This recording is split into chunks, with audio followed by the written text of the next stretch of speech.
வணக்கம் சார். போன பதிவில் கோர்ட்டுக்கு போகாமே எஃப்ஐஆர் ரத்து பண்ணலான்னு சொன்னீங்க, எம்எஃப் பண்ணலான்னு சொன்னீங்க. நான் அதை கேட்டுட்டு போலீஸில் போய் கேட்டேன். ஐயா எவ்வளோ தப்பான வழக்கு போட்டிருக்கீங்க, அது ரத்து செய்யணும்னு சொல்லி கேட்டேன்.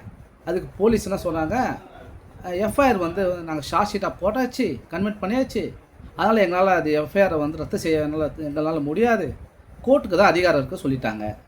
என்ன சார் பண்ணுறது இப்போது அந்த ஷார்ட் ஷீட்டை ரத்து செய்யறதுக்கு அப்படின்னு கேட்குறீங்க. அதுவும் இலவசமாக கேட்குறீங்க. வழி இருக்குது. நீங்கள் என்ன பண்ணணும், கோர்ட்டுக்கு போட்டு ஷார்ட் ஷீட் போட்டதுக்கப்புறம் உங்களுக்கு சம்மன் வரும்.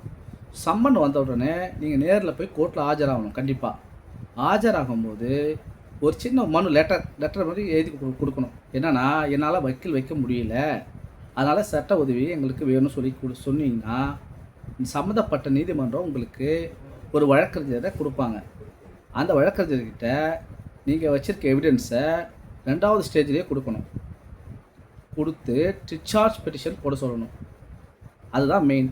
அதை உடனே போட்டிங்கன்னா உங்கள் மேலே இருக்க ஷார்ட் ஷீட்டை ரத்து செய்வாங்க. சரிங்களா? இதுக்காக நீங்கள் ஹைகோர்ட் போக தேவையில்லை.